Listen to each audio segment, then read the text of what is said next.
Aujourd'hui les gars, on va parler du monk mode. Donc le monk mode, pour ceux qui n'ont jamais entendu ce mot, c'est un sujet très controversé et qui fait beaucoup de bruit ces derniers temps sur les réseaux, plutôt dans le milieu du dev perso. Le monk mode d'abord, si tu n'en as vraiment jamais entendu parler et que tu n'as aucune idée de ce que c'est, pas de panique, on va le définir. Après, dans un premier temps, on verra pourquoi il n'est pas celui qu'on croit et qu'on va voir la face cachée de qu'est-ce qui se cache derrière le monk mode, alors que beaucoup de youtubeurs en ont fait un peu, comment dire, la promotion, j'ai envie de dire, ou du moins qui en ont promu les bienfaits et ce que ça leur a apporté, alors mettant en avant son efficacité et ses bienfaits, alors qu'en réalité c'est pas tout rose. Le monk mode est une approche du dev personnel qui consiste à se retirer complètement ou partiellement du monde extérieur pour se concentrer intensément sur ses objectifs, éliminant toutes les distractions et les interactions sociales pour se concentrer à sa croissance personnelle, à la productivité et à l'amélioration de soi. Le problème auquel personne ne fait allusion, c'est qu'il y a des limites de la part de l'isolation excessive premièrement. Comme vous le savez, les humains sont faits pour vivre en communauté et les interactions sociales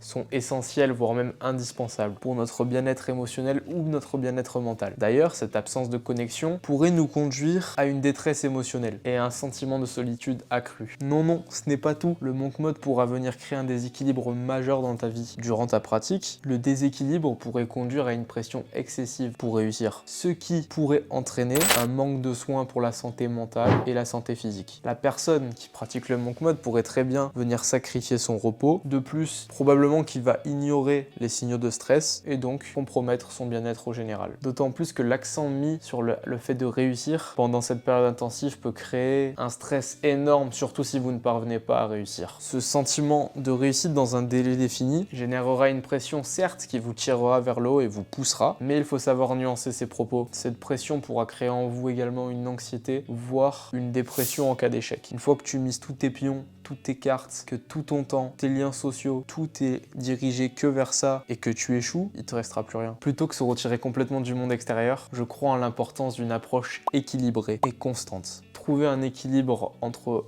la poursuite de vos objectifs avec le maintien des relations sociales. Petite précision, des relations sociales saines, bien entendu. D'ailleurs, je pense qu'on pourra en dédier toute une vidéo. On approfondira ça sur tout le cercle autour de vous. Il est également essentiel de s'accorder du temps pour le repos, la relaxation et le divertissement tant qu'il n'est pas nocif. Je parle d'un divertissement qui est sain, peut-être qui est en parallèle avec votre objectif, pas directement lié, et qui va pas forcément vous faire avancer, mais en tout cas il ne vous fera pas reculer. Ça permet en fait de mettre un contraste sur votre objectif. Par exemple, c'est vrai, moi j'aime m'entraîner, j'y vais 6 fois par semaine, mais si demain je me blesse, j'aurai plus rien. Donc il est important pour moi. Pour certains, la musculation et le sport, c'est du divertissement. Pour moi, c'est ma quête principale, mais il est important que j'arrive à avoir quelque chose en parallèle. Et justement, je réfléchis en ce moment sur ça pour trouver une autre activité, quelque chose qui ne me prendrait pas forcément beaucoup de temps, qui serait pas nocif, au contraire, même qui m'apporterait des choses dans ma vie, mais qui ne nuirait pas à mes objectifs et qui serait là si jamais j'échoue dans mon sport ou que je ne peux plus pratiquer pour X raisons, si je me blesse, enfin voilà. Juste avoir quelque chose d'autre dans votre vie et ne pas tout miser sur un seul truc.